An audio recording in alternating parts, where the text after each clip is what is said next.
जब भी हम स्मॉल कैप स्टॉक या स्मॉल कैप म्यूचुअल फंड में इन्वेस्टमेंट की बातें करते हैं या इन्वेस्ट करते हैं तो हम उम्मीद करते हैं कि चूंकि ये स्मॉल कैप स्टॉक या स्मॉल कैप म्यूचुअल फंड है जिसमें रिस्क अधिक है तो हमें 50, 60, 70, 80% का रिटर्न मिलेगा, बिकॉज हमने इसमें अधिक रिस्क लिया, अधिक रिस्क इन्वॉल्व है इसमें। ऐसी बात नहीं है कि स्मॉल कैप सेगमेंट में 50, 60, 70, 80% के रिटर्न नहीं मिलते हैं, लेकिन इसके साथ साथ ये भी सच है इसमें -20, 40, 30% के आसपास का नेगेटिव रिटर्न भी मिलता है। लेकिन ये 60-70% पॉजिटिव रिटर्न और नेगेटिव रिटर्न का 30-40% ये कब मिलेगा ये कोई नहीं जानता, because somebody had told you can not time the market. Market को आप टाइम नहीं कर सकते। उदाहरण के तौर पे जिसने कोविड के पहले स्मॉल कैप सेगमेंट में इन्वेस्ट किया था उनका कोविड पीरियड में वो इन्वेस्टमेंट आधा हो गया, और जिसने कोविड पीरियड में इन्वेस्टमेंट किया उनका 1 साल के बाद इन्वेस्टमेंट 100% दोगुना हो गया। तो हमें ये नहीं पता कि कोविड को कब आना है या कोई टाइप की ट्रेजेडी कब आएगी और कितने दिनों तक रहेगी। इसलिए इस परिस्थिति में हमें ऐसे फंड्स का या ऐसे स्टॉक्स का सिलेक्शन करना चाहिए जो हमेशा कंसिस्टेंट रिटर्न दे।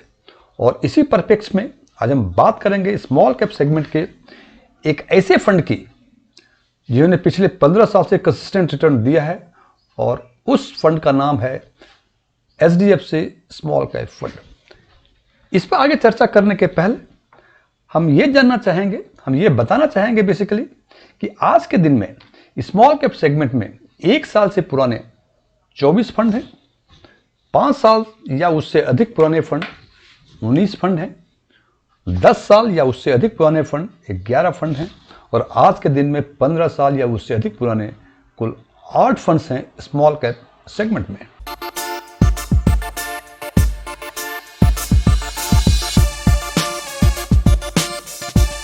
इस चर्चा में सबसे पहले हम HDFC स्मॉल कैप सेगमेंट के बेसिक इंफॉर्मेशन की बातें करेंगे। उसके बाद इसके कुछ रिस्क पैरामीटर्स को देखेंगे कि ये रिस्क पैरामीटर्स कितना है, कितना रिस्क इसमें इन्वॉल्व है।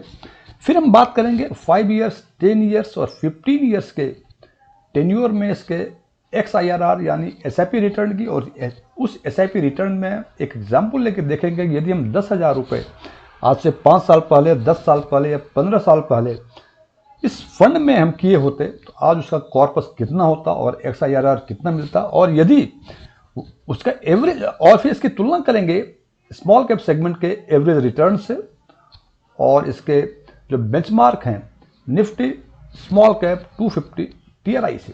तो सबसे पहले इसके बेसिक इंफॉर्मेशन की बातें करते हैं। तो हम देखते हैं कि ये 3/4/2008 को ये NFO लॉन्च हुआ था HDFC स्मॉल कैप फंड का, और इसका एसेट अंडर मैनेजमेंट आज के दिन में 28,598 करोड़ है। इट्स ए वेरी गुड कि पिछले 15-16 साल में इन्होंने 28-29 हज़ार के आसपास फंड को मोबिलाइज किया है। इनका एक्सपेंसेस रेशियो 1.60% है। इनका एग्जिट लोड यदि 1 साल के अंदर रिडीम करेंगे तो 1% है, और आज के दिन में इसके पोर्टफोलियो में कुल 75 स्टॉक्स हैं। यदि इसके रिस्क पैरामीटर्स की बातें करें तो हम देखते हैं कि alpha 23.41%, it's very good alpha, beta 0.67, it is below 1, it's very good, sharp 3.14, risk adjusted return it is 3.14, ये भी काफी अच्छा दिख रहा है। स्टैंडर्ड डेविएशन थोड़ा सा है, स्लाइटली अधिक दिख रहा है 12.10%, 10, और portfolio turnover 8.72%, it's very good. तो यहां हम देखते हैं कि टोटल 10 में से हमें एक्सपेंसेस रेशियो काफी बेहतर दिख रहे हैं, अल्फा काफी बेहतर दिख रहे हैं, बीटा काफी बेहतर दिख रहे हैं, और पोर्टफोलियो टर्नओवर सबसे बेहतर दिख रहे हैं। और यदि इसकी तुलना करें बाकी जो फंड्स हैं, 24 फंड्स आज के दिन में बाजार में स्मॉल कैप सेगमेंट उसकी तुलना में, तो हम देखते हैं कि इनका एसेट अंडर मैनेजमेंट 28,598 है, it is the second highest. इसके ऊपर सबसे अधिक स्मॉल कैप सेगमेंट में एसेट है Nippon India small cap fund का, और एक्सपेंसेस रेशियो 1.60% है, ये भी सेकेंड लोएस्ट। इससे कम लोएस्ट जो है इससे 1.57% Nippon India small cap segment का है। इसका मतलब ये काफ़ी अच्छा इन्होंने एफर्ट को मोबिलाइज किया, और एक्सपेंसेस रेशियो भी काफ़ी कम है यदि कंपेयर करें बाकी 22 फंड से, तो और बिकॉज एक फंड इससे अच्छा है, बाकी 22 फंड जो है इससे नीचे हैं। और ये पोर्टफोलियो टर्नओवर करें, देखें it is lowest among all the small cap segments.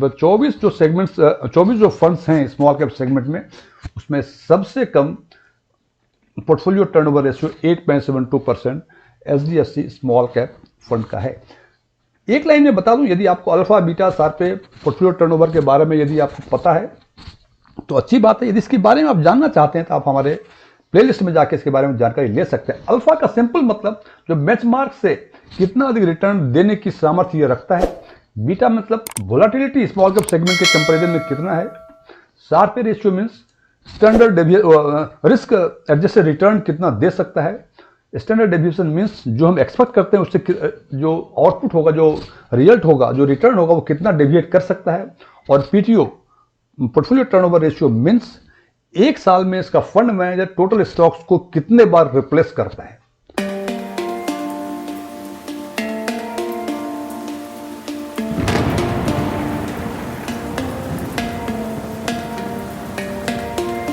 अब हम चर्चा करेंगे इसके XIRR यानी एसआईपी रिटर्न की।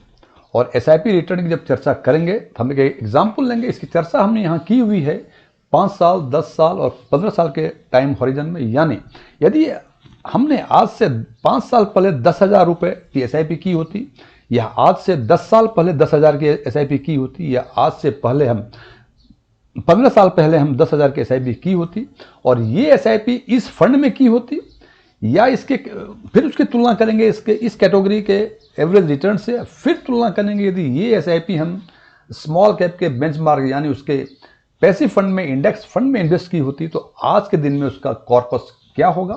और फिर इसको हम एनालाइज करेंगे इसके XIRR रिटर्न की, फिर कंपेयर करके देखेंगे कि इस फंड का परफॉर्मेंस पिछले 15 साल में कैसा रहा। तो सबसे पहले बात करते हैं हम कि डिफरेंट टाइम हॉरिजन में, फॉर एग्जांपल हम 5 साल, 10 साल और 15 साल के टाइम हॉरिजन में हम इस फंड का कॉर्पस देखेंगे, परफॉर्मेंस देखेंगे, और ये मान के चलेंगे कि हमने एसआईपी 5 साल पहले या 10 साल पहले, 15 साल पहले 10,000 की एसआईपी की थी।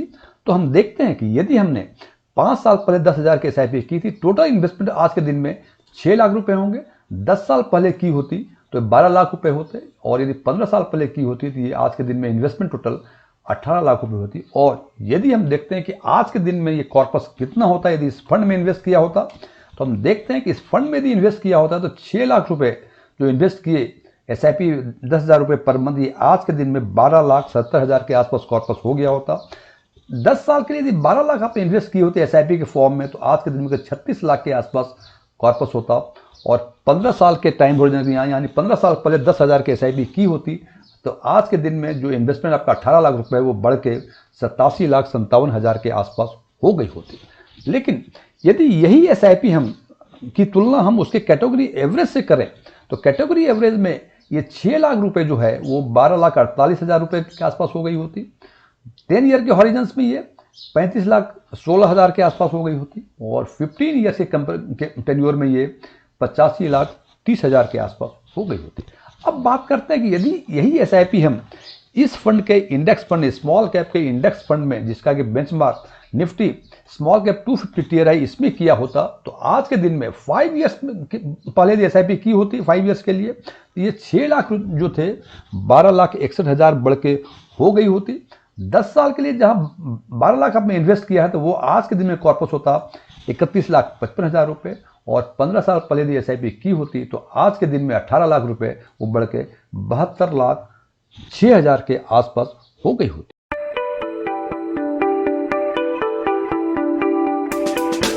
ये कंपैरिजन तो हमने कॉर्पस के आधार पर की। अब यदि इसके परसेंटेज XIRR के हिसाब से यदि कम के बेसिस पे करें, तो हम देखते हैं कि इस फंड का 5 ईयर्स का XIRR 31.75% है, 10 ईयर्स का 21.11% है, 15 ईयर्स का 19.17% है। अब यदि इसकी तुलना हम करें इसके कैटेगरी एवरेज से, स्मॉल कैप कैटेगरी के जो एवरेज रिटर्न है उससे, या इसके बेंचमार्क के रिटर्न से, तो हम देखते हैं कि 5 ईयर के टेन्योर में कैटेगरी का एवरेज रिटर्न 30.50% था, जबकि बेंचमार्क का रिटर्न 31.23% था। तो यहां हम देखते हैं कि इस फंड में 31.75% है, कैटेगरी एवरेज 30.50% या 31.23%।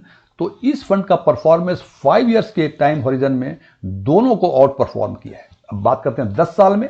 10 साल में इनका XIRR था 21.11%, कैटेगरी एवरेज का 20.43%, और निफ्टी जो बेंचमार्क इनका है 18.65%। यहाँ भी देखते हैं कि 5 ईयर्स के टेन्योर में भी इस फंड ने आउट परफॉर्म किया है कैटेगरी एवरेज को और इसके बेंचमार्क रिटर्न को। और यदि 15 ईयर्स की तुलना करें 19.17 है against 18.75% and 16.94% for category average and benchmark return. यहाँ भी देखते हैं कि इस फंड का परफॉर्मेंस 15 साल के टेन्योर में इन्होंने आउट परफॉर्म किया है दोनों ही सेगमेंट को, कैटेगरी एवरेज को भी और इसके बेंचमार्क को भी। अब हम इंडिविजुअल आइसोलेशन में इस फंड को देखें तो जनाब 15 साल का 19.17%, 10 साल का 21.11% और 5 ईयर्स का 31.75%। यदि हम आज के दिन में 5 साल पहले यदि हमने ये पैसे बैंक में लगाए होते तो शायद ये 6 लाख शायद 9 लाख के आसपास भी ना होता, ये 18 लाख जो 87 लाख के आसपास हो गया, ये 25 लाख भी शायद ना होता। क्योंकि आज के दिन में, ये मैं 5 साल 10 साल 15 साल पुरानी बातें कर रहा हूँ, आज के दिन में जो बैंक के जो फिक्स डिपॉजिट के रिटर्न हैं वो अराउंड 7.5 7.25 पौने 8% के आसपास हैं। और जनाब यदि हम ये माने जैसा कि म्यूचुअल फंड में लोग एनालिस्ट बोलते हैं कि पिछले 15 साल 20 साल का रिटर्न यदि देखें तो फ्यूचर में उम्मीद की जाती है कि उसी के आसपास ये रिटर्न को परफॉर्म करेगा। जैसे हमने 15 साल का देखा 19.17%, तो अगला 15 साल कोई जरूरी नहीं कि 19.17% रिटर्न दे, लेकिन ये कहा जा सकता है कि इसका रिटर्न 5% तो नहीं होगा, ना ही 100% होगा। इसका ये हो सकता है 17% हो, 18% हो, 22% हो, इसी आसपास।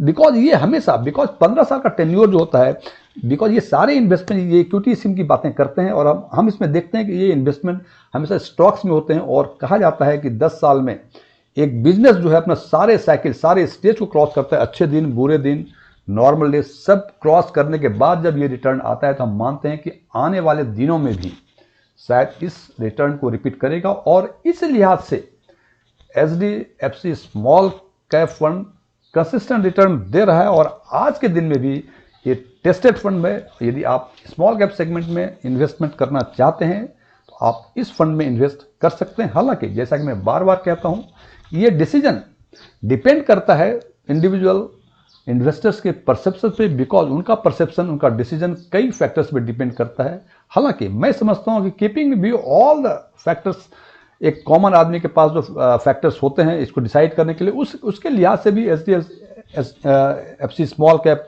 फंड में आपको एवं एवरेज रिटर्न तो किसी भी हालत में मिलने की पूरी संभावना है। हालांकि अंतिम निर्णय हमेशा आपका। Thank you.